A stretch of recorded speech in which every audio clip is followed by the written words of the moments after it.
Hello mga ka-champs! Good morning! Ari nga ho palang mga kaganapan ng tulungan para sa birthday ni Tutoy. At bago po yan, isang mapagpalang araw na naman pa sa ating lahat. Nagpapakulo na nga ho pala sila mister ng tubig din sa malaking tulyasi at ari nga ho ang gagamitin nila mamaya. At kakatayin na nga ho ang baboy para sa birthday ni Tutoy. Ari na nga ho pala yung mga kahoy na pinagsisibak ni mister. At talaga namang sobrang lingas Ikaw ba naman ang uli-uli sa pagbibilad niyan sa initan?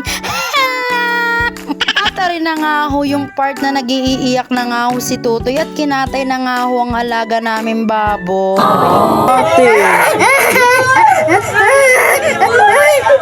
At lalo pa nga akong pinapaiyak ng mga pinsan niya, nako naman. Abay syempre dahil may baboy, may manok din. At talaga namang napakasisipag ng mga kalalakihan din sa amin. Yan nga ho palang mga tiyuhin at pinsanin ng aking asawa. At pagkaalam nga ho nilang may mga ganiring tulungan, ay talaga namang for the go ang mga person na yan. Thank you po sa lahat ng tumulong para makaraos ang birthday ni Tuto. At talaga naman sobrang lalaki ng mga manok na ari. Ilang kiluhan kaya ang isa na re? Gusto ko.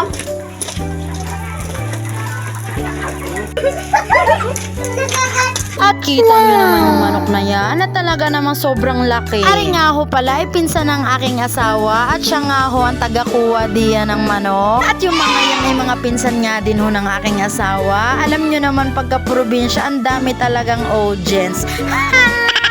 At paggabi na nga ho at sila'y nagkukusi pa nga din ho at may manok pa nga ho. At tapos na nga din ho sila sa pagkakatay na rin baboy. Ang paghahanda ho talaga guys ay hindi biro. At talaga namang nakakabutas ng bulsa. Okay lang yan. Ang mahalaga ay mairaos ang birthday ni Tutoy. At syempre masaya din siya sa birthday niya. At rin na nga ho yung iba sa mga kinukusi nilang manok. Inihahanda ko na nga ho din ang mga gagamitin nilang sangka para sa pagluluto mamaya. At pagkatapos nga ho namin mag-ready ng mga pangrekado ay binalikan ko na nga ho sila din sa labas. At saktong nagtatadtad na nga ho sila na ring karne. Medyo mabilis nga lang ho ang gawain at madami nga ho silang nagtulong-tulong. Doon nga lang ho talaga nagtagal sa pagluluto at talaga namang hindi biro ang magluto. Big shout out nga ho pala sa mga followers and supporters ko dyan sa Puerto Galera. Naway hindi kayo magsawa sa panonood ng mga vlogs namin araw-araw. Ulit ako doon yung kawahan. Sala na yan.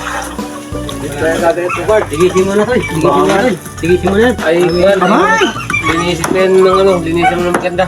Wow! Talaga namang nagagandahan na nga daw At rin na nga ho, nag-uumpisa na nga ho sila sa pagluluto. Wow. Ha?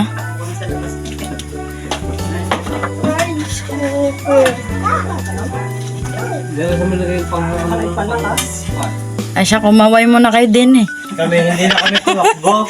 Ay, sa pag-insitamin ni J. Aba syempre habang nagluluto ay may kaunting barikan para naman mas ganahan ang mga body ng mga person na yan. At talaga namang inabot na nga ho sila diyan ng hating gabi. Kaya naman sa mga gustong kukuha diyan ng cook sa inyong mga okasyon, PM lamang po kayo sa aking page at talaga namang ire-recommend ko nga ho kayo sa tiyuhin ng aking asawa at ari nga ho sadyang nagluluto nga ho sa mga okasyon. O siya guys, hanggang dito na nga lamang po sa araw na ito. Pakiki-follow, like and share naman po ng aming page. Maraming salamat. Till my next video. Bye-bye! Ikaw watching